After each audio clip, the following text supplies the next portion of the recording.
Hello, welcome back. ഒരു diabetic friendly റെസിപ്പിയാണ്. ഒത്തിരിയേറെ ന്യൂട്രിയൻസ് ഉള്ളതാണ്, ഹെൽത്തിയുമാണ്. ഇതിൻ്റെ മെയിൻ ഇൻഗ്രീഡിയൻറ്റ് ഓട്സാണ്. ഓട്സ് ഒത്തിരി ഹെൽത്ത് പ്രോബ്ലംസ് സോൾവ് ചെയ്യുന്നതാണ്. ബ്ലഡ് പ്രഷർ കുറയ്ക്കും, കൊളസ്ട്രോൾ കുറയ്ക്കും, കോൺസ്റ്റിപ്പേഷൻ കുറയ്ക്കും. അതുപോലെ തന്നെ വെയിറ്റ് ലോസിന് ഉപയോഗിക്കാവുന്നതാണ്, ഹാർട്ട് ഡിസീസിന് ഉപയോഗിക്കാവുന്നതാണ്. ഒത്തിരിയേറെ ആൻറ്റി ഓക്സിഡൻസ് ഉണ്ട്.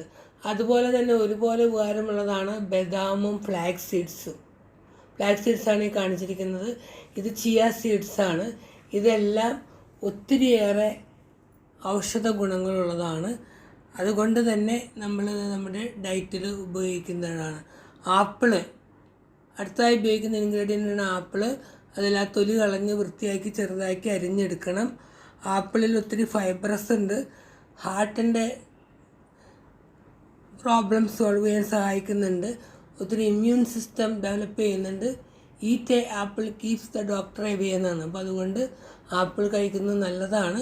കഴുകി വൃത്തിയാക്കി ചെറുതായി അരിഞ്ഞ് വേണം ഈ ഡിഷിലോട്ട് ഇടാനായിട്ട്. അതുപോലെ തന്നെ ഫ്ലാക്സ് സീഡ്സും ഒത്തിരി ഉപകാരപ്രദമാണ്. അത് നമ്മുടെ കോൺസ്റ്റിപ്പേഷനും ഡൈജസ്റ്റീവ് സിസ്റ്റത്തിനെയും കൊളസ്ട്രോളിനെയും ഹാർട്ട് ഡിസീസിനെയൊക്കെ ഒത്തിരി ബെറ്റർ ആക്കാനായിട്ട് ഫ്ലാക്സ് സീഡ്സ് ഉപയോഗിക്കാൻ പറ്റുന്നുണ്ട്. അതുപോലെ തന്നെ ലേഡീസിന് ഹോർമോണൽ ഇംബാലൻസ് വരുമ്പോൾ ഇത് കഴിച്ചാൽ നല്ലതാണ്. ഗ്രേപ്സ് ആപ്പിളെ പോലെ തന്നെ ഒത്തിരി ഉപകാരപ്രദമായതാണ്. കാഷ്യൂ ബാഡ് കൊളസ്ട്രോൾ മാറ്റാൻ നല്ലതാണ്. ഹാർട്ട് ഡിസീസിനെ പ്രിവെൻറ്റ് ചെയ്യുന്നുണ്ട്, സ്ട്രോക്കിനെ പ്രിവെൻറ്റ് ചെയ്യുന്നുണ്ട്. ഡേറ്റ്സ് വളരെ കുറച്ച് ഉപയോഗിക്കാവൂ. ഇതും ഒത്തിരി ആരോഗ്യത്തിന് നല്ലതാണ്. അപ്പോൾ ഞാനിവിടെ ബദാം സോക്ക് ചെയ്താണ് എടുത്തിരിക്കുന്നത്. അതുപോലെ ഓട്സ് സോക്ക് ചെയ്തതാണ്. സോക്ക് ചെയ്യുമ്പോഴാണ് ഇതിൻ്റെ ഫൈബേഴ്സ് എല്ലാം ബ്രേക്ക് ഡൗൺ ചെയ്ത് ഒത്തിരി റിച്ചായിട്ട് ന്യൂട്രിയൻ റിച്ചായിട്ട് നമുക്ക് കിട്ടുന്നത്. ഇപ്പോൾ സോക്ക് ചെയ്ത കുതിർത്തിയ ബദാമും ഒരു 10 ബദാം എണ്ണ എടുത്താൽ മതി. 2 പേർക്കാണ് ഞാൻ പ്രിപ്പയർ ചെയ്യുന്നത്.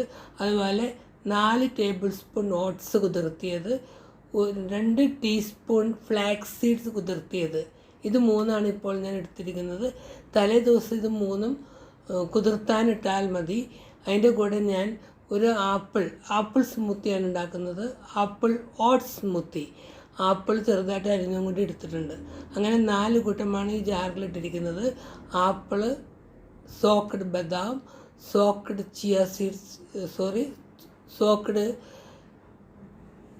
ഓട്സ്, സോക്ക്ഡ് ഫ്ലാക്സ് സീഡ്സ്, അതുപോലെ ആപ്പിള്. ഇത് 4 കൂടി കുറച്ച് വെള്ളം ഒഴിച്ച് അരച്ചതാണ്. അതിൻ്റെ കൂടെ കുതിർത്തിയ chia seeds 2 teaspoon chia seeds കുതിർത്തിയതും ചേർത്തിട്ടുണ്ട്.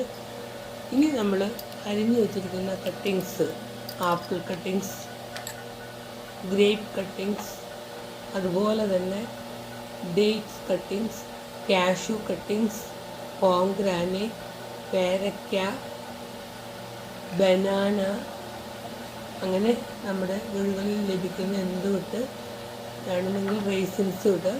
മധുരത്തിന് അത്യാവശ്യമായിട്ട് ഗ്രേപ്സും ഡേറ്റ്സും ഉള്ളതുകൊണ്ട് മധുരം ഉണ്ടാവും. ബദാം അരച്ചതുകൊണ്ട് പാലിൻ്റെ ഇഫക്റ്റും ഉണ്ട്. അങ്ങനെ പാലും പഞ്ചസാരയും ഇല്ലാത്ത, രണ്ടും ഒരുപോലെ അപകടകാരിയാണ്. അതുകൊണ്ട് ഇത് രണ്ടും അവോയ്ഡ് ചെയ്താണ് ഉണ്ടാക്കിയിരിക്കുന്നത്. കൂടെ ഫ്ലേവറിനും ടേസ്റ്റിനും വേണ്ടി സിനമൺ പൗഡറും കാർഡമം പൗഡറും കറുവപ്പട്ട പൊടിയും അതുപോലെ തന്നെ ഏലക്ക പൊടിയും ചേർത്ത്, ഇനിയും ആവശ്യമുള്ളവർ ചോക്ലേറ്റോ എന്തൊക്കെ വെക്കാവുന്നതാണ്. ഹെൽത്ത് കോൺസെൻട്രേറ്റ് ചെയ്തുകൊണ്ട് ഞാനതൊന്നും ആഡ് ചെയ്യുന്നില്ല. ഇനി ഇത് ഓരോ ഡിഷിലോട്ട് പകർത്തി നമുക്ക് കഴിക്കാവുന്നതാണ്. ശരിക്കും നമ്മുടെ വിശപ്പ് മാറുകയും ചെയ്യും. ഒരു മോർണിംഗ് ബ്രേക്ക്ഫാസ്റ്റ് ഡിഷായിട്ട് നമുക്ക് ഉപയോഗിക്കാവുന്നതാണ്. എല്ലാവരും ട്രൈ ചെയ്യാനും സബ്സ്ക്രൈബ് ചെയ്യാനും മറക്കരുത്. Thank you for